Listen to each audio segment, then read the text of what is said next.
A gente se autonomeia Cantadeiras Urbanas justamente por trazer à tona a questão dos cantos que são pouco reverenciados enquanto arte, né?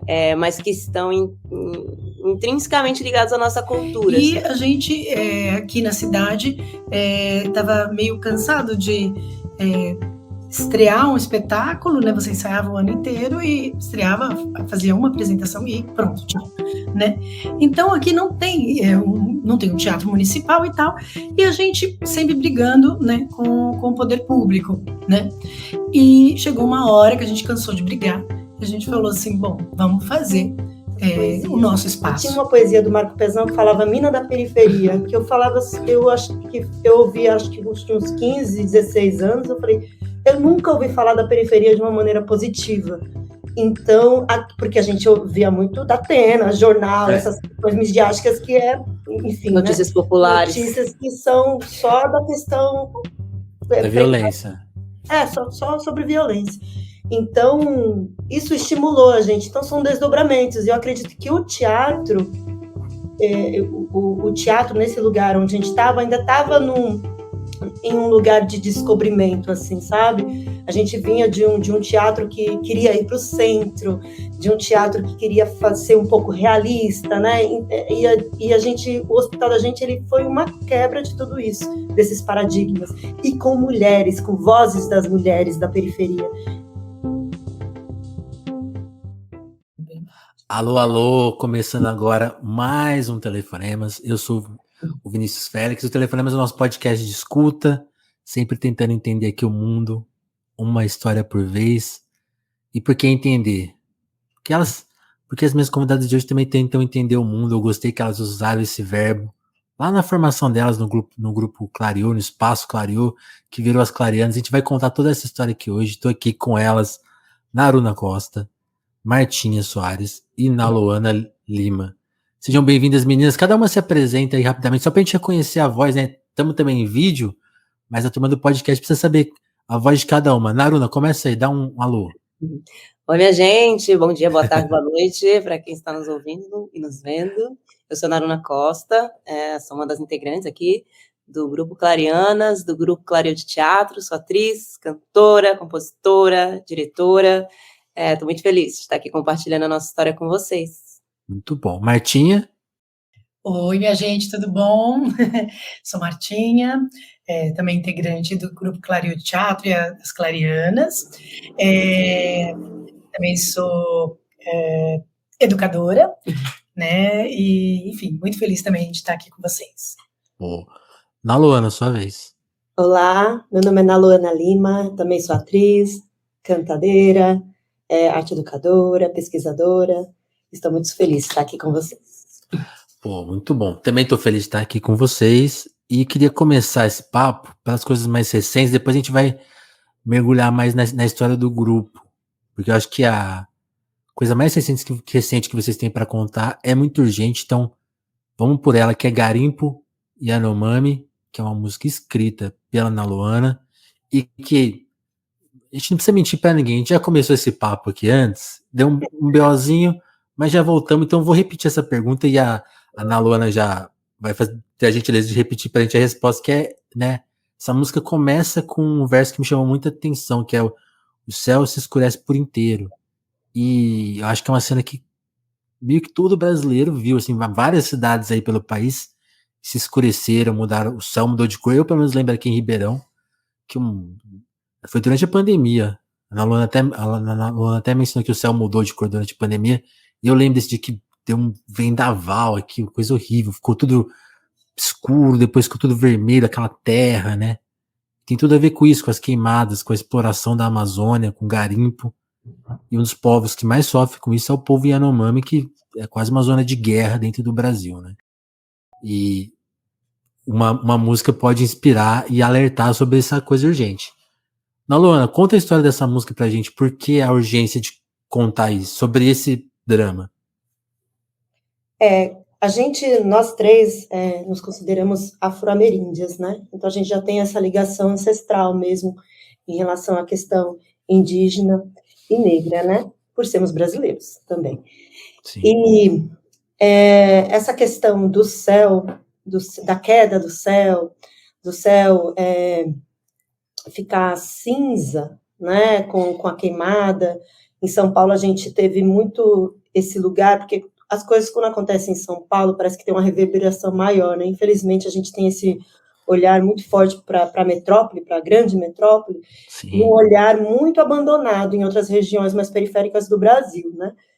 Então, quando chegou a escurecer o céu em São Paulo, aí que repercutiu muito essa questão das queimadas na Amazônia, Mato Grosso, que foi chegando tudo para a gente aqui, né? Mas é uma coisa muito recorrente, e Ailton Krenak tem alertado a gente muito sobre isso, e, enfim, então acho que foi uma inspiração que partiu por aí, mas nessas necessidades desse canto manifesto mesmo, dessa urgência de se falar sobre essas questões físicas mesmo, né? Essa questão da natureza que está sendo abandonada por negligência pública, por políticos, né, que são genocidas, que, enfim, né, a gente teve toda essa repercussão muito forte durante a pandemia, mas que é um descaso que acontece desse descobrimento, entre aspas, né, dessa invasão Sim.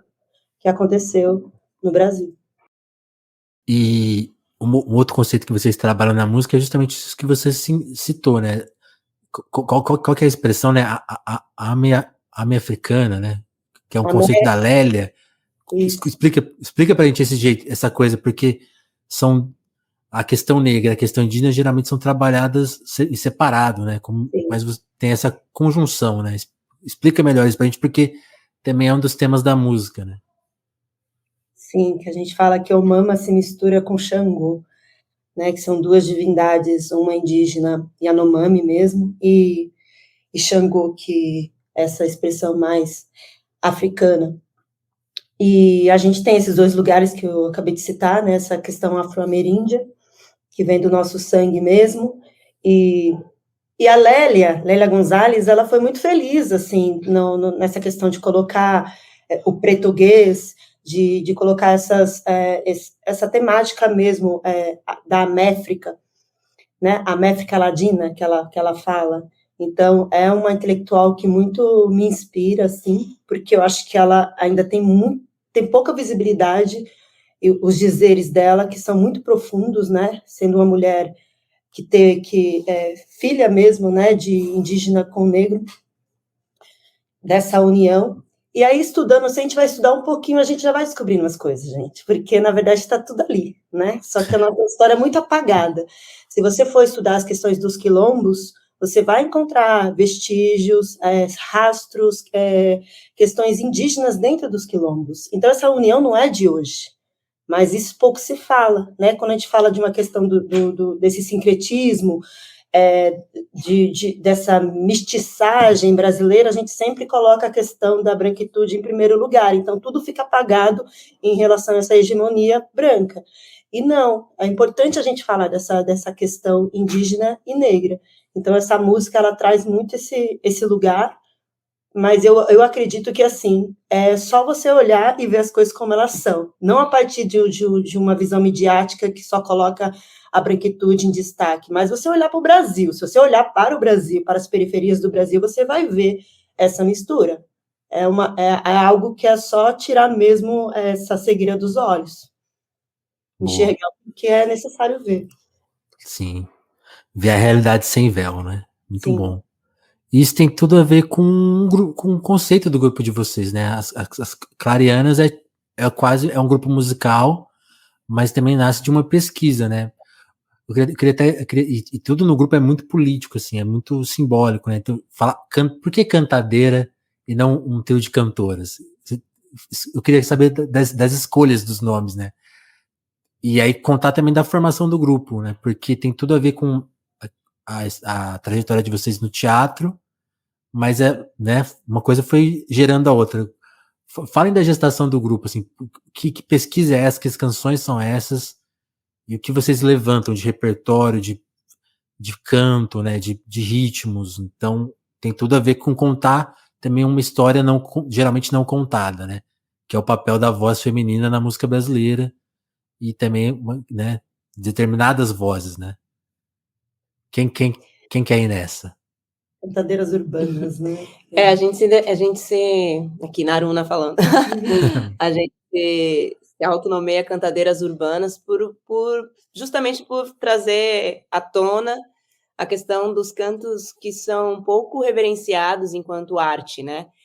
Mas que estão intrinsecamente ligados à nossa cultura, assim. Então, a nossa escolha foi cavucar mesmo essas vozes das mulheres que antecederam a nossa caminhada, assim, e perceber como elas soam no Brasil, né? Nós somos brasileiros, né? Então, o eiro, tem a ver com a questão do trabalho. Nenhum país tem o eiro, a não ser nós, né? Os trabalhadores do pau-brasil. Então, assim, já é um lugar também colocado a partir do olhar do colonizador, né? Total. E quando a gente, assim como o periférico, a pessoa periférica, ou o negro, o preto, o indígena, quando a gente assume esse lugar que antes era um lugar de opressão, né? Como muita gente preta, por exemplo, tinha vergonha de se autodeclarar negra, preta, e a gente, ao invés de a gente fugir desse lugar, a gente se assumir nesse lugar, é uma atitude política de posição e de protagonismo. Então, quando a gente traz as eiras, a gente traz esses cantos de trabalho, né, dessas trabalhadoras, que em sua maioria são trabalhadoras, são as lavadeiras, são as carpideiras, né, que são as mulheres dos cantos de passagem, né, As destaladeiras de fumo, as bordadeiras. Então, são mulheres que têm como prática o canto nos seus ofícios, no seu cotidiano, na verdade.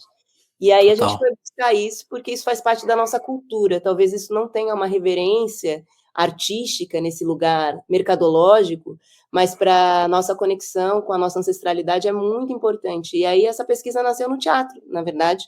Nós fazemos parte do grupo Clariô, de teatro, que é um grupo formado em Taboão da Serra, que tem por sua essência essa questão da descentralização da arte e da cultura, né, de fazer e pensar o teatro fora do eixo mercadológico e com esses corpos que são periféricos, que são de mulheres, que são de trabalhadores do teatro, trabalhadoras, trabalhadores.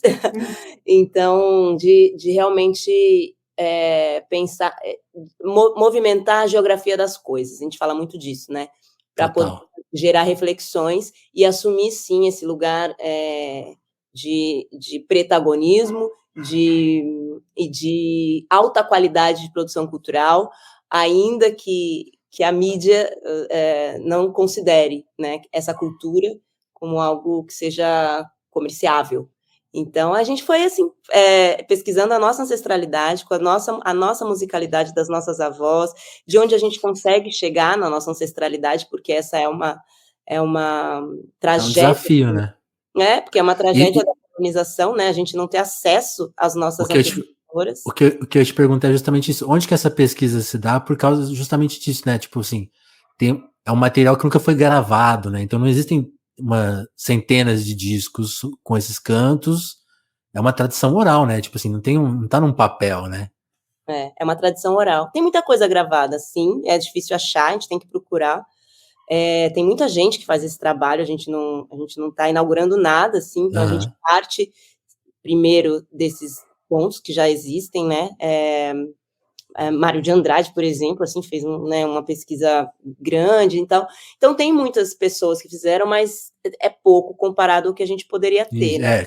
Sim. E aí a gente foi muito para esse lugar oral, assim, de tentar realmente conversar com pessoas, fazer lá as nossas pamonhas com os nossos avós e cantar, entender qual é essa sonoridade, o que as nossas mulheres antigas, assim, quais são os cantos de criança, da infância, mestras, né, como a gente trabalha até hoje, como é a Ana Maria Carvalho, a Bel Carvalho, que são mestras do boi, pessoas mais antigas que a gente tem acesso ainda hoje, Saloma Salomão, que nem é tão antigo assim, mas que a gente tem, pessoas mais antigas mesmo, que a gente tem acesso, e tentar pesquisar essa sonoridade. E daí, naturalmente, foi criando, né, primeiro em mim, né, depois a Ana Luana começou esse exercício também de composição, e inspirada muito nesses cantos, então, com essa sonoridade, né, dessas vozes abertas, dessas mulheres do sertão, do Nordeste, das águas, até do deserto, sabe? Porque a gente faz essa conexão com as mulheres africanas também, enfim.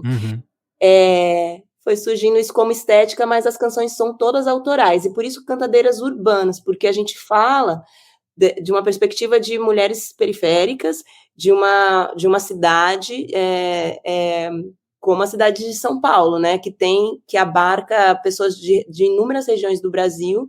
Então, as periferias de São Paulo não são de pessoas paulistas e paulistanas, mas sim, em sua maioria, de descendentes da região do Norte, da região do Nordeste, de Minas Gerais, do interior do Rio de Janeiro, Espírito Santo. Então, essas referências são muito importantes para a gente, assim. E é isso, por enquanto. Boa. Eu queria que você nessa resposta, você citou, né, um grupo de teatro que vocês encararam 2 desafios ao formar ele, né?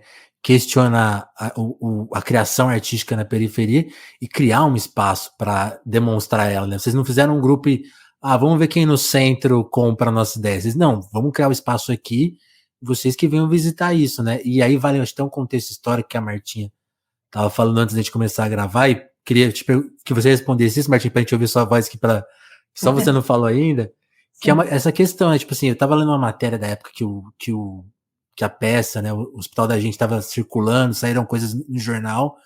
Acho que um cara da USP, um historiador, agora não gravei o nome dele, mas ele falou: olha, isso que está acontecendo na cidade de São Paulo, enquanto essa mesma cidade elege lá o Kassab, né? E tipo assim, a gente não vê nenhuma movimentação. O Kassab que ajudou, sei lá, a chancelar Bolsonaro e várias coisas terríveis, né? De São Paulo é um pouco isso. E vocês estavam lá fazendo essa expressão artística, de mexer, né? Isso que a Naruna falou, eu adorei, que é mexer na geografia da cidade, tanto a geografia física, que a gente reconhece como geografia, mas essa geografia cultural, né? Tipo assim, deslocar o centro. Como que foi esse processo, né, Martinha? E que vocês duas também respondam, por favor. Sim, a gente lá, a gente está em Taboão da Serra, né? Assim como muitas cidades, municípios, né, pequenos e tal, não existe um incentivo à cultura, né? Não tem leis, não tem editais, e a gente, aqui na cidade, estava meio cansado de estrear um espetáculo, né? Você ensaiava o ano inteiro e estreava, fazia uma apresentação e pronto, tchau, né? Então aqui não tem um teatro municipal e tal, e a gente sempre brigando, né, com o poder público, né? E chegou uma hora que a gente cansou de brigar, e a gente falou assim, bom, vamos fazer o nosso espaço, né? E isso aqui, onde a gente está, né? Aqui o espaço Clareou de teatro, né? Essa aqui é a nossa sala, o nosso camarim. Na época, são 2 casas, né? Eram 2 casas. Essa que a gente está, que aqui fica o nosso figurino, escritório e guarda-cenário, e na frente dessa casa, que aqui é um sobrado, tinha uma outra casa térrea, e com mais 3, 4 cômodos e um quintal. Esse era o nosso espaço, né? Uma casa engraçada, que não tinha nome. E a gente tinha, aqui é uma região, né? A Rua Santa Luzia, a comunidade da Santa Luzia, todo ano sofre com as enchentes, né? Que é enfim, como muitos lugares, né? E aí, todos os anos, a gente tinha essa questão, tanto que no nosso cartaz, né, tem tinha uma frase, né, se chover, corremos o risco, como é que é? Não haverá espetáculo. Não haverá espetáculo, risco de enchente, né, e as pessoas achavam aquilo engraçado, nossa, ou curioso, será que é isso mesmo? Não, aquilo foi gerando curiosidade, assim, mas isso era real mesmo, né, durante nossa trajetória aqui ensaiando o espetáculo, a gente, né, uma das músicas que Naruna compôs foi essa, né, tipo, encheu, corre com a cadeira, bota a mesa na cabeça, não esquece da penteadeira, do armário e do fogão, e as crianças, né, quando tinha isso, né, de acontecer o presságio da chuva, né, porque quem mora aqui na rua conhece quando vai encher mesmo. Então, começa a chover, o céu escurece, e eles olham pro córrego do Pirajussara. E eles sabem, o movimento do córrego vai encher. vai encher. Então, todo mundo, teve um dia que as pessoas saíram correndo, né? As crianças saíram correndo, se divertindo com aquilo, com as coisas na cabeça e correndo para o alto do Morro do Cristo, subir o escadão, levar as coisas às pessoas, né? Os mais velhos que não poderiam subir de escada foram de carro, né? Ou algum vizinho foi ajudando, porque já sabia que ia chover. Mas assim, acho que foram cantando a música. E foram cantando essa música, né? Então, assim, tem uma... Zero ficção, então, né? Zero ficção. Mas, assim, sobre essa questão de deslocar o centro, tem uma coisa que o Eleilson Leite, né? Uhum. Ele falou, ele escreveu um artigo e ele falava assim, né? O centro, na periferia, o centro está em toda parte, é isso, gente? Né? Então, e o Marinho, né, o nosso saudoso diretor, ele falava uma coisa que as periferias, essa borda da periferia é tão boa, a massa é tão boa, o fermento é tão bom, que uma hora todas essas bordas vão se encontrar, né? E já se encontraram, né? Nós vivemos essa realidade, assim, né? Hoje em dia, com os saraus, com tantos artistas que a periferia produz, né? Que nascem nas periferias, você tem sarau todos os dias, né? Aqui acontece. Então, essa questão de deslocar geograficamente realmente aconteceu com o espetáculo Hospital da Gente e acontece com outros grupos, né? A gente, depois que a gente estreou aqui, né, a gente ficou 3 anos em espetáculo, e acontecendo isso, né, tipo, quando chove, não tem espetáculo, mas a gente, muitas vezes, acabava fazendo o espetáculo mesmo assim, né, quando chovia muito, mas não ocorria enchente, as crianças aqui da frente vinham e a gente, enfim, apresentava, ensaiava e tal, mas chegou um momento também em que essa coisa foi tão forte que uma vez a Naruna pegou e escreveu para a Beth Nespoli, não é isso? E aí falou, olha, a gente está fazendo um espetáculo aqui muito interessante, você não está afim de vir aqui? E aí ela pegou e veio, e a gente... A Folha de São Paulo, né? Não, do estado de São Paulo. E aí ela veio aqui, tudo, achou muito interessante, assim, quando ela veio com a equipe de filmagem e tal, e foi curioso, porque no dia que ela veio, foi o dia da enchente? Não, ela veio assistir o espetáculo. Foi. Fez toda uma crítica, assim, foi super interessante, porque ela gostou muito do espetáculo, e aí fez uma crítica, e quando ela mandou pra gente, né, pra dar uma olhada, antes de publicar, a gente tinha acabado de sofrer uma enchente, assim, fazia uma semana que ela tinha vindo, e a gente estava cancelando a apresentação daquele final de semana, e tinha acabado de ter uma enchente, assim, horrível. Caramba. E contou pra ela, olha, a gente tá aqui no meio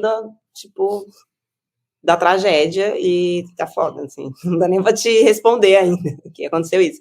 E ela voltou, né, com a equipe para fotografar, trouxe uma equipe, fotografou tudo, acompanhou tudo, e ela fez uma grande matéria que Foi saiu capa, né? Capa do Caderno 2, assim, várias páginas contando, enfim, não só do espetáculo, mas toda a história do grupo e toda essa questão social também, né, que abarca.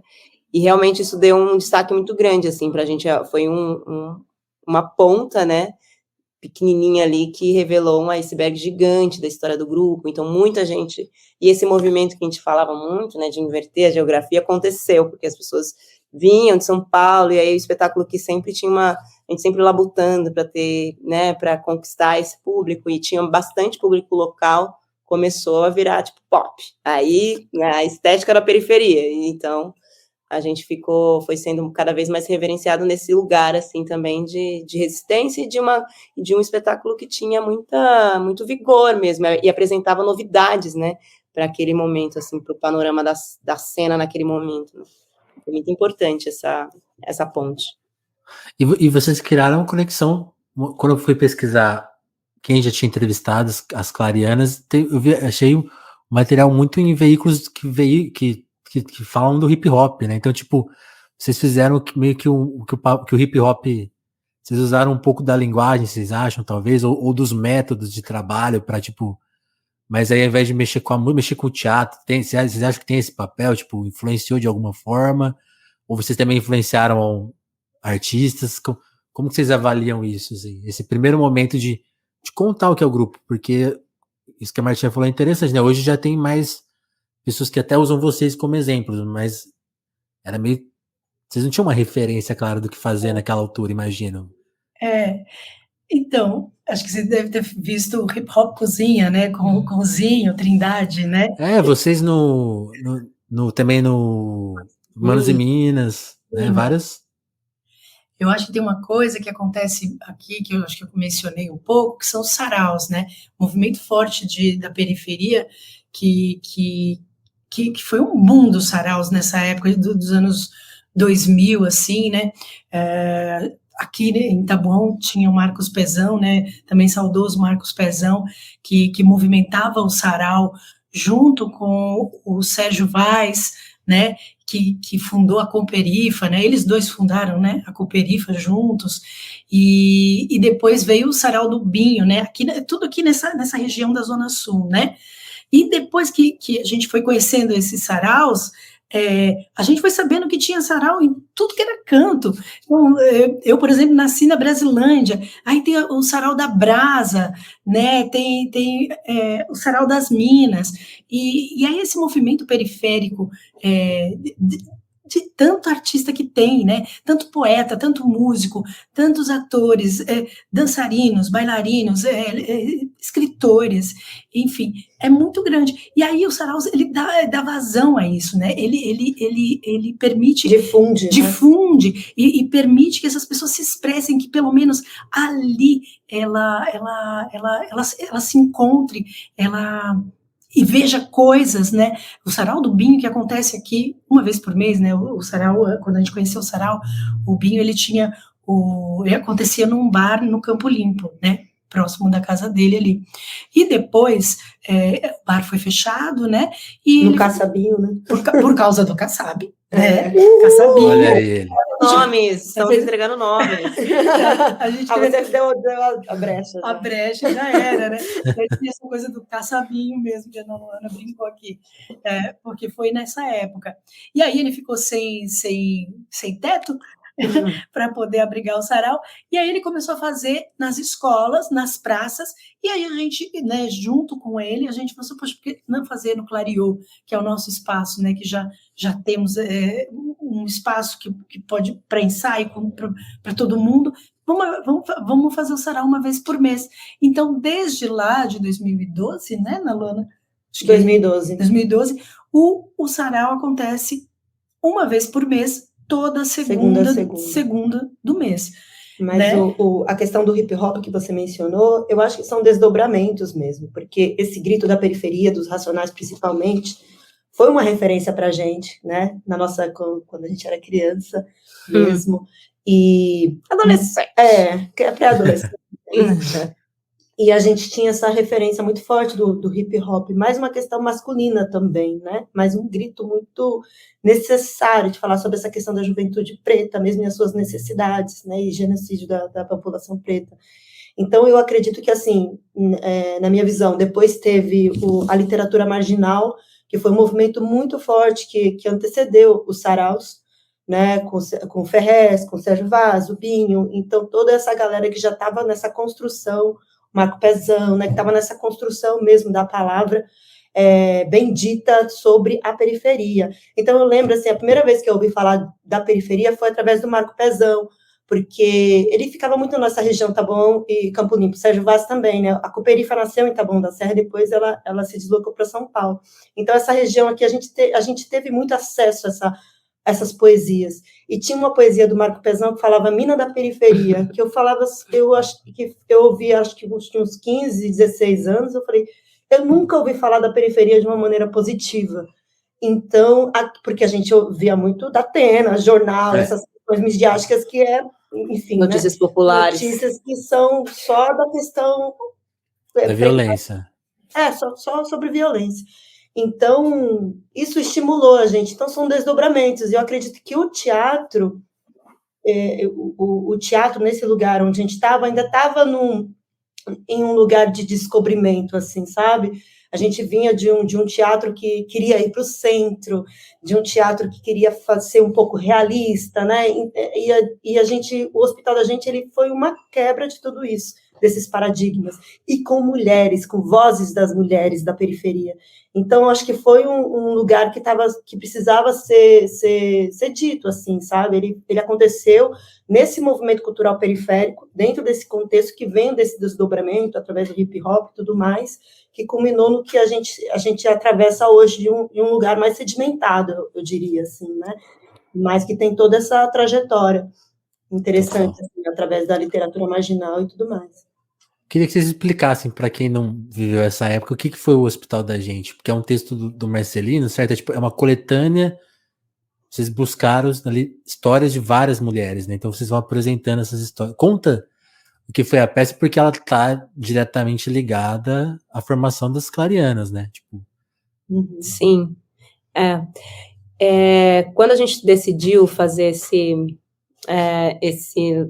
ter esse lugar de criação fora do centro, e contando as nossas histórias, a gente decidiu também por optar por uma dramaturgia não convencional, porque a gente não tinha acesso a uma dramaturgia que desse conta de uma narrativa sobre essas pessoas, mulheres e homens também, pretos periféricos, né?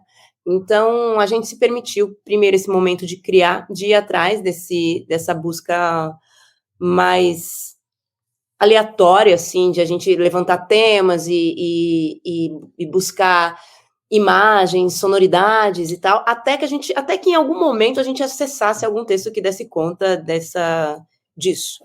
E a gente ainda tinha a ilusão de talvez, quem sabe, fosse uma dramaturgia convencional, quem sabe, né? Nós não tínhamos o exercício da dramaturgia ainda, então a gente não escrevia textos, mas a gente se permitiu esperar, porque tinha realmente todo o formato era não convencional, a gente não tinha um apoio de edital, por exemplo, naquela época, para montar o nosso trabalho e ter um prazo para entregar. Então, a gente resolveu realmente dar esse tempo. E aí, depois de quase um ano de pesquisa, a gente encontrou Marcelino Freire num evento que a gente foi fazer parte, e ele também. E ali foi muito louco, assim, porque ele realmente estava divulgando um livro novo dele e um texto novo que ele tinha acabado de não lançar, na verdade, de tentar lançar, a respeito do movimento que aconteceu em 2006, que foi o revide do PCC, né, com relação às bases militares, policiais e tudo mais. Então, o que aconteceu nesse movimento todo na cidade, foi um caos na cidade, porque aí a galera do centro começou a ficar apavorada com o movimento que poderia vir da periferia, com os ônibus queimados, com tudo que estava acontecendo, e encomendaram ao Marcelino um texto sobre a paz. O Estadão encomendou para o Marcelino um texto sobre a paz. E ele fez. E aí ele fez o texto Eu Não Sou da Paz. Nesse dia desse encontro, ele leu esse texto de antemão, assim, ele estava muito fresquinho. E ele falou, olha, esse texto é um texto não publicado, porque o Estadão, obviamente, não publicou esse texto, que é um texto que é uma fala de uma mulher que dá o grito anti-paz, porque ela teve seu filho assassinado pela polícia. Então, é ao ponto de vista dessa mãe. Que são os mortos de junho, né? O revide da PM, que é isso, né? Que deu origem às Mães de Maio, que tem um número que chega, sei lá, são centenas de mortos em 12 dias, eu acho. Eles são muito maiores que os mortos e desaparecidos da ditadura militar, por exemplo, no período da ditadura militar. Então, é uma coisa desesperadora, assim, que aconteceu em São Paulo, que pouco fala-se sobre isso, a não ser através do movimento Mães de Maio. E Marcelino fez isso. É maio de 2006, eu confundi, adiantei um mês. Maio de 2006, é isso. E aí ele fez esse texto, a gente estava lá, viu, quando a gente assistiu, a gente ficou... Eu entrei em pranto, assim, falei, é sobre isso, existe tem aqui na minha frente um homem branco que está falando uma fala que a gente, enquanto mulheres negras, queremos dizer, e a gente quer ouvir o que esse cara está fazendo, está dizendo. E nesse mesmo dia, a gente se apresentou também, eu cantei um texto, uma música do Chico César, chamada Beiradeiro, e que dá origem ao nome do espetáculo, Hospital da Gente. E ele também aconteceu com ele o mesmo movimento que aconteceu com a gente, de se apaixonar por aquela apresentação e que falar, nossa, quem são essas mulheres? Eu quero conhecer e quero trabalhar com elas. Ele nos deu o livro dele de presente e aí começou realmente o namoro. Marcelino, ele escreve contos, né? E até esse momento ele tinha um arsenal de contos que tinha essa perspectiva do olhar da mulher e de mulheres periféricas, de mulheres do sertão, de mulheres negras, né? Ele tem um livro chamado Contos Negreiros, e que tem esses discursos, e aí realmente caiu no nosso colo, assim, um material que estava sendo... Que vocês estavam buscando. Que a gente estava buscando, foi realmente uma coisa do tempo, assim, da vida, sei lá, de celebrar mesmo esse encontro. Ninguém ainda tinha montado o espetáculo com textos do Marcelino em São Paulo, tinha um grupo em Recife, o Angu de Sangue, que já tinha montado. Eu já tinha visto algumas cenas, algumas coisas, mas espetáculo ainda não. E aí começou realmente uma trajetória, assim, de amizade, e esse espetáculo realmente com 12 contos, a gente selecionou 12 contos, distribuído entre 6 atrizes, que realmente sacudiu, assim, aí a nossa dramaturgia foi um dramaturgismo, né, em cima dos textos dele, com relação ao cenário, porque era uma grande favela, esse nosso cenário, e essas mulheres vinham saindo desses becos, a gente entrava na casa delas, tomava café com elas, conversava, lavava roupa, escovava dente, então tinha esse cotidiano, o público tinha esse acesso ao cotidiano dessas mulheres dentro dessa geografia, e tudo costurado pelas músicas, né, que eu vinha compondo durante esse processo que começou antes do encontro com os textos e terminou depois, então várias músicas costuram o espetáculo. E aí, quando acabou, né, quando a gente viu o espetáculo pronto, a gente se sentiu na obrigação de dar continuidade ao trabalho musical, porque foi muito forte, muito grande, assim, e fez muita diferença mesmo. Então, a gente seguiu em paralelo a pesquisa das Clarianas, dessa musicalidade, com a temporada do espetáculo Hospital da Gente. Muito bom. Eu queria ouvir de cada uma um pouquinho, porque o telefonema geralmente é um papo eu e mais uma pessoa, porque é mais querer investigar a história de cada um e contar, mas e isso, e a época da escola, sabe? Voltar lá atrás. Hoje a gente tá com 3, não tem como a gente dobrar o tempo aqui, né? Porque vocês têm compromisso, todo mundo tem compromisso, mas eu queria ouvir pelo menos um pouquinho de cada uma, desse período anterior ao vocês se conhecerem, ao teatro aparecer na vida de cada uma, que cada uma imaginava aí na sua infância / adolescência, o que sonhava, todos já sonhavam em trabalhar com arte, ou sei lá, sonhavam com trabalhar em escritório, não sei. Conta, quem quer começar? Uma começa e vai contando assim, da época da escola, dos pais, um pouco, o que os pais faziam, o que deixavam fazer, o que não deixavam fazer. Acho que o legado maior, assim, dos meus pais em relação à música, em relação à arte, é a música mesmo, né? Que meu pai tinha um canto muito... Nossos pais, eu e na Luana somos irmãs. Eu ia chegar lá, mas... Eu não desconfiava, não, viu sobrenome diferente, já falei, não. É que a gente usa o sobrenome de cada... Eu uso da minha mãe, ela usa do pai, então a gente... Bom, que aí divide isso, justo. Mas o nome é muito parecido, né? Naruna e Naluana, tanto é que você falou Naruna. Eu desconfiei, Fiquei meio... Mas, enfim, nossos pais, eles cantam. Meu pai cantava maravilhosamente bem, assim, um grave incrível. E minha mãe tem um agudo incrível. Então, acho que esse legado vem daí, musical. Mas eles não têm nada de arte, assim. Eles são bem... enfim, né? Acho que veio um pouco da gente mesmo, essa vontade de ser artista. E meu pai teve uma hora que ele falava assim, vocês precisam fazer faculdade. Que era importante para ele a gente fazer faculdade, que eu fui saber que meu pai não sabia ler, eu tinha 20 anos de idade, que eu fui descobrir que meu pai não sabia, né? Que ele Você não se confiava. Ele falava assim, ele falava que ele tinha problema na visão, assim, que não conseguia ler, né? Então, pra gente ler para ele. E ele conseguia ler algumas coisas, assim, enfim, assim, ele sabia pegar um ônibus, essas coisas, ele dirigia, é uma outra época, né? Mas tem coisas que eu fui descobrir do meu pai depois, assim. Mas teve uma coisa que ele falou, vocês precisam fazer faculdade. E aí, a gente não tinha referência, como você soube aí, né? A gente foi cavucando as referências. E a gente descobriu, assim, que existia faculdade de artes cênicas.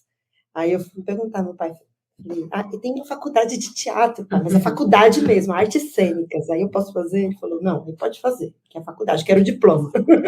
Faculdade é faculdade, vai lá. Aí no final da vida dele, eu já fazendo mestrado, ele falando assim, mas pra que você estuda tanto, menina? Né? E aí? Idas e vindas, né? Você mandou, pai. Mas eu acho que enfim, assim, meu pai tinha Você gostou tanto da faculdade que você não sai dela, né? E a gente começou a fazer teatro, meu pai proibiu a gente de fazer teatro. Aí veio um monte de amigo lá pedir pro meu pai pra gente voltar a fazer teatro. Enfim, eles foram aceitando aos poucos a vida do artista, né? Quer falar um pouco, Narina? Isso que eu ia perguntar, Naruna, você concorda com isso? Porque não é porque é irmã, porque vai concordar, né? Acho que cada um pode. Eu concordo, eu acho que eles têm realmente, assim, É que, assim, o nosso pai, ele era mineiro, né? Assim como a família da Martim, que ela vai falar mais, mas também é a nossa conexão. E então, acho que ele trazia as referências, ele era mineiro e era 20 anos mais velho que a minha mãe, ele tinha a idade dos nossos avós. Então, ele trazia as referências, primeiro, de uma musicalidade muito mais antiga, o que era muito interessante, e também de cantos. Ele era um homem preto, então desses cantos de reizado, de essas cantigas que é muito comum no Sudeste, né, das congadas. Ele falava bastante disso, de entrar na casa das pessoas cantando com os grupos, né, para pedir. Ele era criança, ele saiu de lá criança, né, com 12 anos, mas até esse momento tinha essa coisa de pedir as moedinhas e aí fazer as cantigas dentro de casa. Então ele contava um pouco desse universo e trazia muito desse imaginário, assim, lúdico desse universo preto, do interior, né, e com essa musicalidade, né, dos antigos, né. E a minha mãe não, minha mãe já era Roberto Carlos, né, então ela trazia já essa coisa da musicalidade, ela cantava muito e canta, mas ela é opa. Foi. Mas ela é nordestina, então a referência que ela trazia também, a família dela em especial, eram das cantigas nordestinas. Meu avô cantando repente, a minha mãe falava muito dos primos que tocavam sanfona, que tocavam violão e viola, e aprendiam assim em casa, da avó dela que tocava sanfona muito bem, mas nunca ninguém ensinou. Então tinha uma coisa de imaginário musical e cultural, né, que era muito bonito, muito interessante. E a gente cresceu também em rua de terra. O nosso bairro aqui em Taboão era rua de terra. Cavalo. Meu pai tinha essa coisa com os animais, então ele tinha uma vaquinha, a gente tirava leite da vaca, a gente andava a cavalo. Então tinha essa coisa também, esse universo. Era uma fazenda. Como se fosse, mas não era, né? Porque é a periferia. Mas de ter esse universo, assim mesmo, sonoro, né? Dos bichos, do silêncio, de acabar muitas vezes a luz em casa. E aí a gente contar histórias, acender vela, e medo do escuro, né, de buscar água lá, não sei aonde, trazer água, porque acabava água sempre, de ter poço em casa. Então, assim, tudo isso recheou o nosso imaginário, eu acho que esse universo bem da cultura, ligado à cultura, ligado ao lúdico. Eu acho que eu sempre quis ser artista. Eu, em especial, sempre quis ser artista. E quando eu comecei a ver televisão, eu queria fazer aquilo. Quando eu assisti o filme da Whitney Houston, a minha vida era ficar imitando a Whitney Houston. E só depois de muito tempo que eu fui entender que era a referência da protagonista negra, que a gente não tinha, de uma mulher maravilhosa e linda que cantava. Então eu ficava colocando a toalha na cabeça e eu queria cantar e ser a Whitney Houston. Eu caí da laje, né? Eu falo que foi o meu primeiro voo, com essas brincadeiras. Caí da laje assim, cantando, brincando com elas, cantando, a gente ficava cantando, a gente escrevia música de coisa pro meu pai, pra minha mãe, a gente era artista, minha mãe falava que a gente ia ser ou cientista ou artista, porque sempre estava inventando coisa, mas eu acho que era por isso, por conta desse universo todo, rico culturalmente, e infelizmente, muito pouco acesso às artes, né? Então, tem muita gente que fala assim, a gente é população carente em termos, né? A gente tinha uma carência estética de artes, mas era extremamente abundante em termos culturais, né? De ter essa referência mesmo, cultural muito, muito ligada ao nosso cotidiano. Você acha que dá para dizer que essa realidade complicada nunca bloqueou o seu sonho, então? Nunca, jamais. E quando eu descobri o teatro na adolescência, porque olha só, infelizmente, né, a gente descobriu o teatro na adolescência, foi um grupo lá na escola apresentar, a gente ficou louca, a gente ficou enlouquecida, a gente falou, é isso que a gente quer fazer. Eu descobri o que eu queria fazer na vida, assim, eu falei, é isso, esse lugar, eu posso cantar, eu posso dançar, eu posso falar, e todo mundo vai estar olhando. A gente andava 6 quilômetros para chegar no teatro. A gente fazia uma caminhada de 2 horas. Com chuva, passava por debaixo da catraca do ônibus. Não tinha tempo ruim, assim. A gente queria fazer. Quando a gente descobriu, era esse o nosso sonho da vida, assim. Só que demorou pra gente descobrir. Olha só que, né, muitas crianças vão ao teatro, crianças, né, agora vão aqui no Clareô. Mas a gente teve acesso ao teatro na adolescência. Tarde, entendi. E desde sempre, pelo menos no meu caso, eu nunca me vi não fazendo, nunca tive crise de, nossa, vou parar com isso, eu não sei, porque realmente acho que é a vocação mesmo, é um lugar de existência, né? De resistência também. Muito bom. Martinha, sua vez. Bom, eu sou a tiazona. Gostosa. E eu vejo as meninas falando assim, né? Quando elas começaram a fazer teatro com 12, eu comecei com 21. Só virar. Então, só virar. Pois então. Mas foi assim, eu também acho que sabia desde pequena que eu queria ser atriz, ou artista. Acho que artista. Eu, muito pequena, eu vivia um universo meio paralelo, porque minhas irmãs, elas desenhavam, né? A nossa primeira expressão lá em casa foi o desenho, assim, né? E eu lembro que eu ficava assim, eu sempre fui uma aluna muito quieta, assim, não dava trabalho, mas eu ficava o tempo todo desenhando. Meus cadernos terminavam antes, porque todas as folhas... Eu era desses também. Nossa, eu desenhava e desenhava na carteira, e gostava de... Nossa, eu via figura em tudo. Eu fazia caminho para as formigas, eu criava casinhas, bichinho, tudo que era coisinha, assim, eu pirava com essas coisas, assim, e ficava tentando desenhar e tal. E o meu pai e a minha mãe, as meninas falando aqui, né, meus pais são mineiros, são de Três Corações, terra do Pelé. Mas, assim, a minha mãe era uma grande bordadeira, tricotadeira, né? Então ela bordava muito, então ela fazia desenhos, assim, eu achava tão bonito aquilo que eu levava para a escola, aqueles paninhos bordados por ela para cobrir a carteira na hora de lanchar e tal, e a professora ficava maravilhada com aquilo. Ela falou, nossa, mas que bonito, pergunta para sua mãe como é que ela faz para ela me ensinar, nananã. Enfim, era isso. E meu pai, acho que talvez ele era mais musical. A minha mãe cantava muito, minha mãe sempre foi muito católica, fervorosa, assim. E ela chegou aqui, né, meu pai e minha mãe, os dois da roça, né, eu lembro que meu pai chegou antes para comprar o terreno, porque ele já queria casar com ela e tal, e ele veio antes. E aí, meu pai queria ser cantor. Mas ele via muito os programas do Silvio Santos, de Calouros, do Raul Gil, não sei o quê. Só que meu pai era extremamente nervoso. Então ele cantava, ensaiava, mas quando chegava na hora, ele tremia tanto que a voz não saía. Ele falava assim, e aí ele ficava assim, ele não conseguia, então ele não conseguiu. Depois meu pai se tornou jardineiro, né? E meu pai ele foi jardineiro, ele se aposentou na prefeitura com jardinagem. Então, meu pai era esse artista, assim, né? Então, de ver desenho nas coisas, assim, né? Que demais. Meu pai, eu lembro que ele fazia o jardim da casa das minhas tias, assim. E aí, eu lembro que ele fazia uns desenhos tão bonitos, assim, no jardim, né? Os canteiros, assim, o cuidado com a escolha de cada planta, né? Para compor aquilo, assim. Foi assim, era muito inspirador essa parte, assim. E aí minhas irmãs desenhando, né?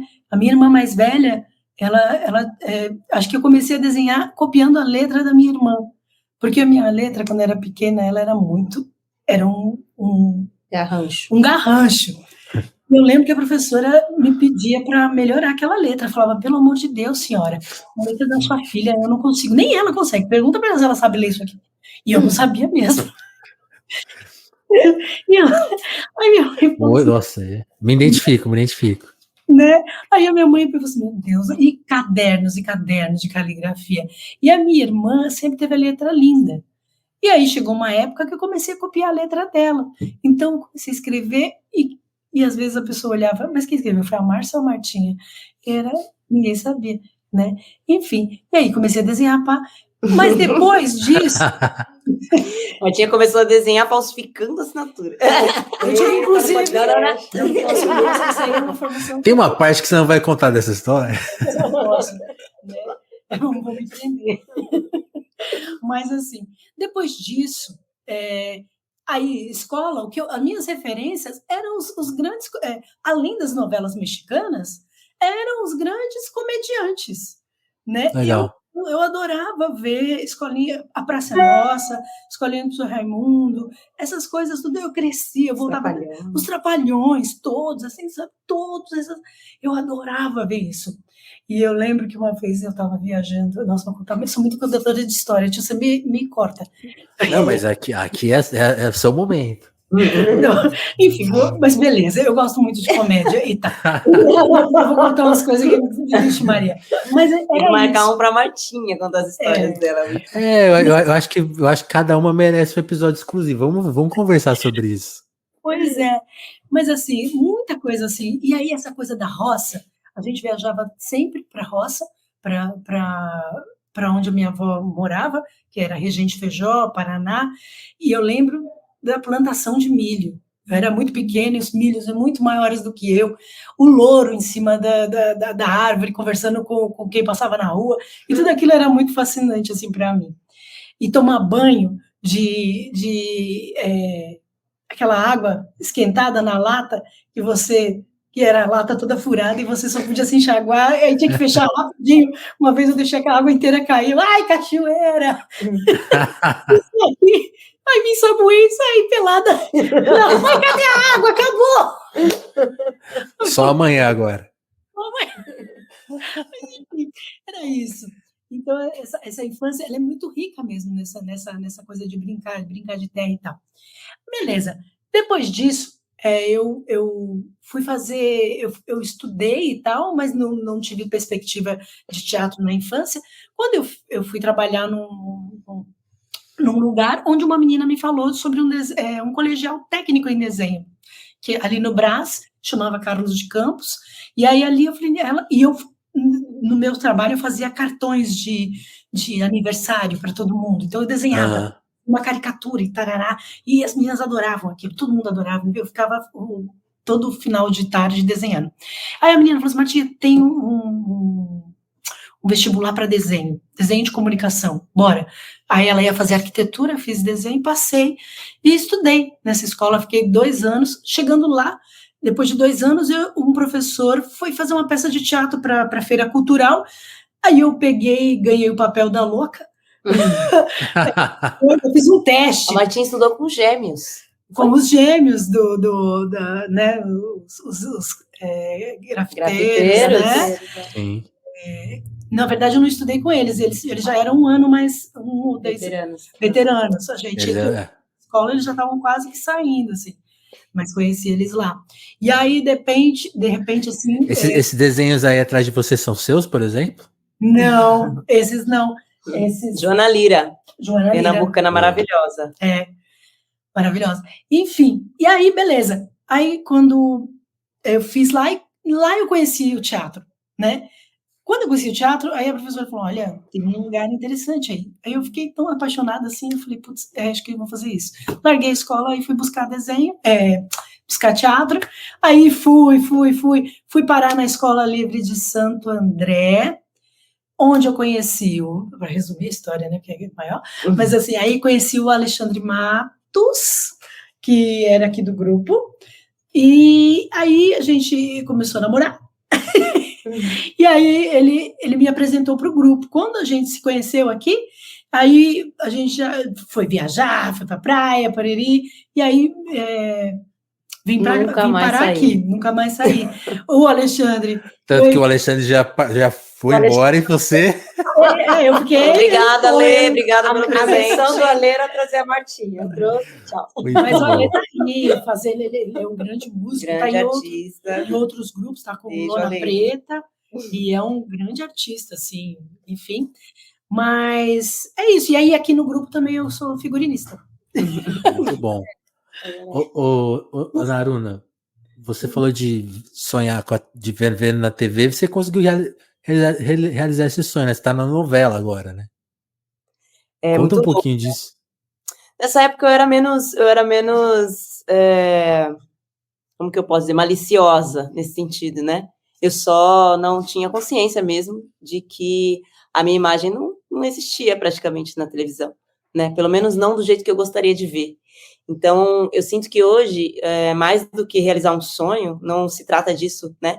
Mas sim de um lugar de representatividade muito forte, assim, de terem se passado mais de 30 anos e ainda, mesmo a gente tendo dado muitos passos, né? Mas são passos que são lentos, infelizmente. Então, o número de representação, né, em quantidade de mulheres negras em posições que não sejam de subalternidade ou ligadas à escravização ou a pouca subjetividade é muito pouco. Então, o que me movimenta hoje, assim, enquanto atriz de audiovisual, é poder realmente ocupar espaços de representatividade nesse lugar de ausência que eu senti. Então, o que uma Whitney Houston, né, fez comigo, assim, no filme Guarda-Costas, eu sinto que é nesse lugar que eu quero representar, sendo uma atriz brasileira e que vire mais uma, né, que eu seja só mais uma, mas seja, assim, mais uma referência para inúmeras garotas pretas que olhem para aquilo não como algo impossível, mas como algo super possível e de acesso, né. Então é isso, assim, eu acho que tem sim um lugar de, entre aspas, sonho realizado, mas tem esse outro lugar que é maior hoje em mim, né, que é essa malícia de poder realmente criar lugares de representatividade e brigar por esse território dessa narrativa, né, Sim. brigar por esse imaginário ser menos racista no Brasil. Eu acho que a teledramaturgia, infelizmente, esteve teve um pacto muito grande, né, com a branquitude. Então, a gente viu pouco, não só... Atrelou muito, né, o papel. Esse é o limite, né? A gente via muito pouco e vê ainda muito pouco, mas, em sua maioria, assim, as produções, elas não consideravam a presença e a humanidade da população preta, da população indígena, da população pobre, da população trans, né? Então, a gente estava sempre em lugares muito específicos e geralmente estereotipados.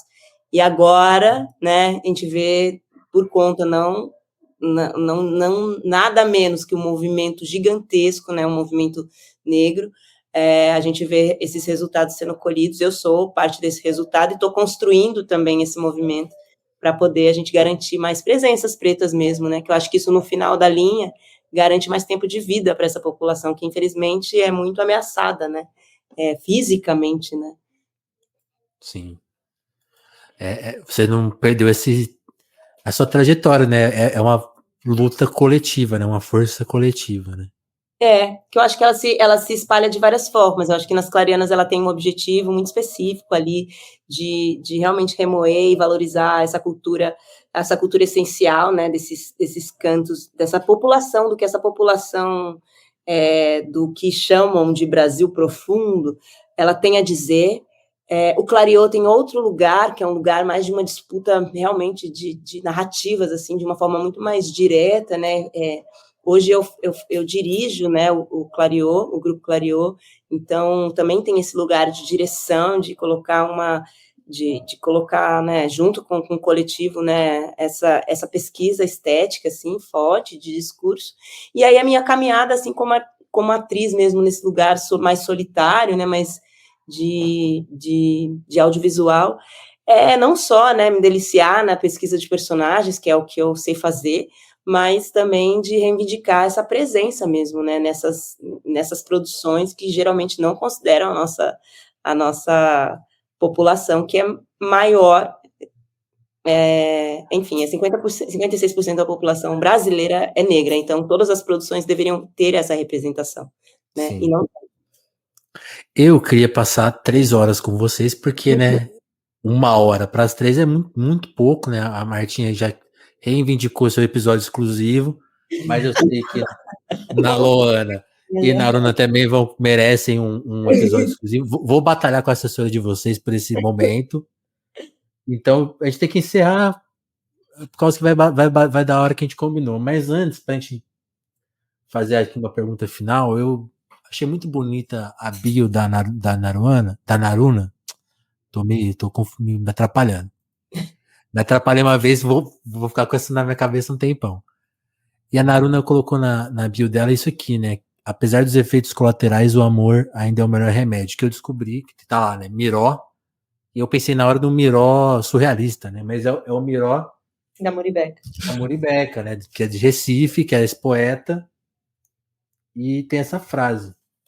Queria que vocês, cada uma, falasse ou respondesse: o amor é o maior remédio? E que cada uma citasse um exemplo de amor que tem, de coisa que quer recomendar pra gente, que ama e que inspira, e que é o remédio, né? Então eu queria, baseado nessa frase, ouvir uma filosofia de cada uma sobre coisas que amam e se acreditam nessa frase também. A gente conversando aqui, nossa, me veio uma coisa que eu acho que é quando a gente acredita realmente que o que a gente está fazendo tem muita verdade, que tem muita razão de ser, que aquilo tem algo forte, que você não compreende, mas que aquela intuição que nasce lá quando a gente é criança, né, que é muito viva, muito presente. Se a gente acredita nisso, e se a gente faz isso, se a gente não desiste dessa história que é apontada lá quando a gente é criança, eu acho que ela vinga mesmo, sabe? E ela faz você se tornar, faz você valer a sua vida, assim. Você pode não ser, sei lá, muito rico de dinheiro, mas, mano, a melhor coisa é você ser rico de vida mesmo, de você fazer aquilo que, sabe, de levantar todos os dias e falar, puta, que eu faço é muito da hora. Eu acho que é isso. O MC descreveu, né? Milionário do sonho. Nossa, você acabou de falar de sonho, eu acabei de escrever disso. Eu fico escrevendo, né? Acabei de escrever sobre sonhos. Porque eu acho que é isso mesmo que a Martinha falou, essa questão do... Isso é real, você acabou de falar e eu acabei de escrever. E que eu queria também, eu comecei com o Kaito Krenak, acho que a gente que é legal também terminar com ele, que ele fala dessa questão dos sonhos, né? Da gente voltar a sonhar, né?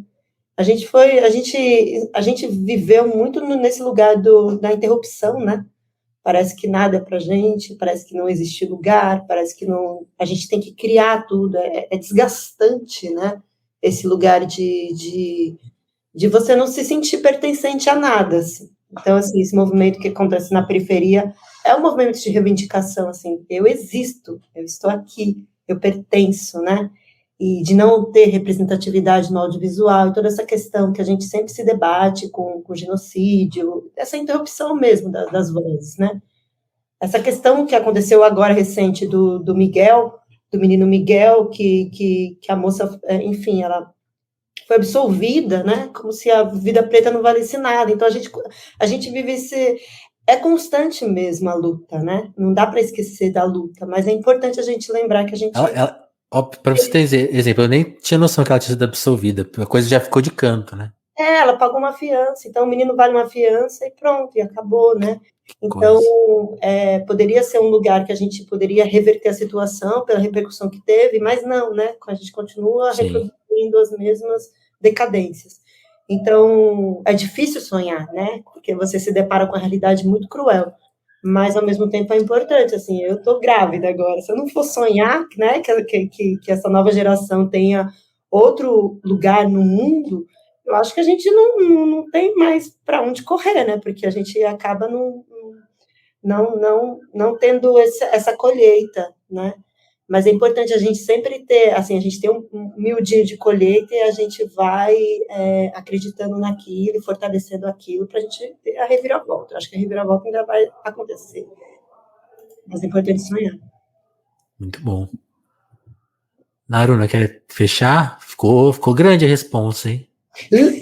Não, eu lembrei de várias coisas aqui, né? Lembrei do Milton Nascimento, né? Daquela música que, enfim, Maria que fala disso, que é preciso ter raça, é preciso ter graça, é preciso ter fé, né?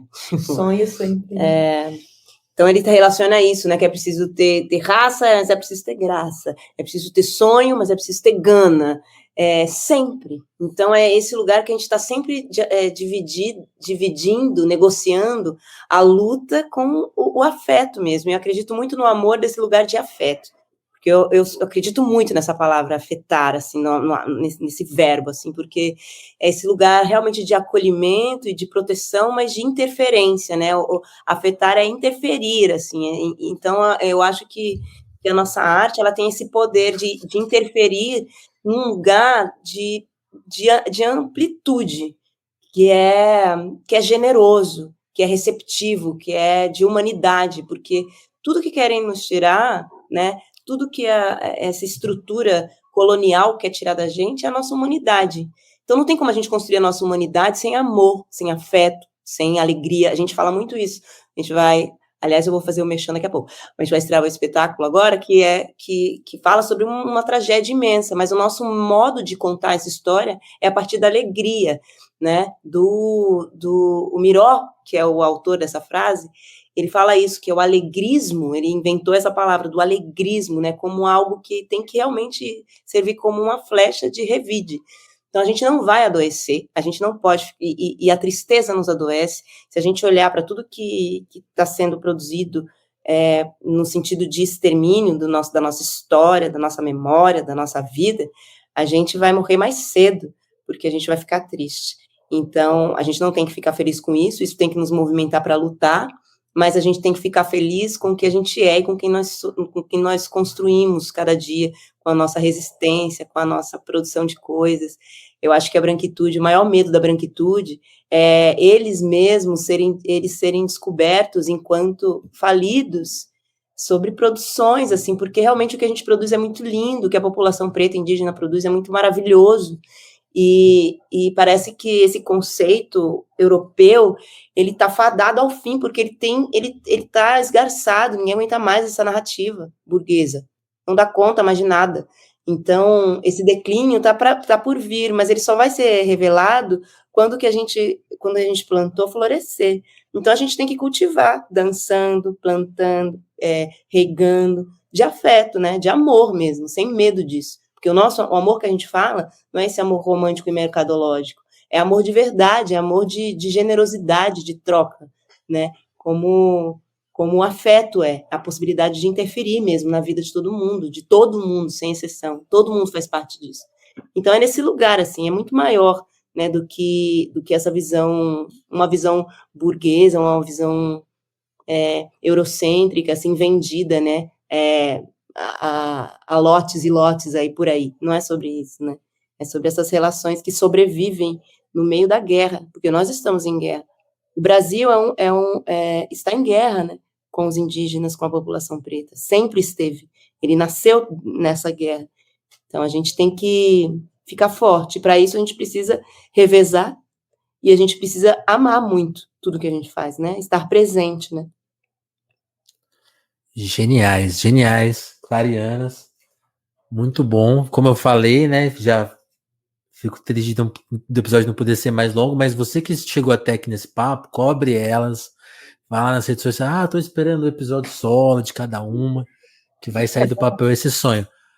Naruna mencionou um merchan, qual que é o merchan? Façam essa venda aí, por favor. Além de, assim, @clarianas, vamos todo mundo seguir, vamos todo mundo lá no YouTube das Clarianas assistir Garimpo Yanomami, que é o nosso novo clipe, maravilhoso, super bem produzido, te amo. Lindíssimo. Com a participação da Erruana Yanomami, que é uma liderança Yanomami de muita força e presença, assim, muita generosidade e amor. Ela tá na música, tá no clipe, então vale muito a pena conhecer, quem ainda não conhece. E também dizer que a gente, enquanto grupo Clareô de teatro, a gente estreia na quinta-feira um espetáculo chamado Boi Mansinho e a Santa Cruz do Deserto, no Sesc Pompeia, aqui em São Paulo. A gente fica até dia 11 de junho em cartaz, e é um espetáculo que fala sobre o massacre do Caldeirão. Vou deixar essa dica aqui para vocês pesquisarem sobre isso, mas que tem toda uma linguagem estética sobre a região do Cariri, Juazeiro e Cariri, ali do Ceará, em diálogo com as periferias de São Paulo. É um espetáculo belíssimo, que todos estão convidados. Que demais. Ainda tem ingresso? Ou já esgotou? Tem ingresso, o teatro é enorme, então, por favor, gente, corre Vamos lá no Sesc, que ainda dá tempo de comprar. Se eu conseguir dar uma passada em São Paulo, eu vou garantir o meu. Por favor. Vai até 18 de junho. 11 de junho. Tem tempo, não dá pra inventar desculpa. Até junho tem como dar uma passadinha lá. Meninas, queria agradecer muito a participação de vocês. Antes da gente encerrar, só lembrar os nossos ouvintes que o Telefonemas é um projeto de jornalismo independente, então toda ajuda é muito bem-vinda, seu compartilhamento, seu like. Cada plataforma tem um jeitinho de ajudar a gente, né? Ou é like, ou é estrelinha. Fique à vontade, compartilhe esse papo também, que é muito importante. Quem quiser ser aquele cara mais fiel, que dá uma força, o QR Code aqui é um acesso para o nosso Pix. Então você pode mandar um Pix pra gente lá, telefonemaspodcast@gmail.com, também é a nossa chave Pix, mas também é o espaço para cartas, desabafos. Colaborem, escrevam. E quem quiser ser um apoiador mais fiel ainda, tem o nosso Apoia-se, que aí você, com R$5 por mês, você vira um contribuinte para que a gente possa ter conversas incríveis como a de hoje com Clarianas. Então, quero agradecer muito a Naruna, agradecer muito a Martinha, agradecer a Naloana, né? Espero não errar mais o nome da Naruna. E foi muito especial conhecer vocês, meninas. Gostaram do papo? Essa é sempre a pergunta mais indiscreta do Telefonemas. Adorei. Uma delícia. Eu esperava mais, aquela brincadeira. Genial. Muito obrigado, turma. Então, vão pro Sesc Pompeia assistir a nova peça, ouçam o single novo e sigam elas nas redes sociais, que não tem erro. Turma, muito obrigado, hein? Beijão. Beijo. Beijo. Tchau, gente. Até.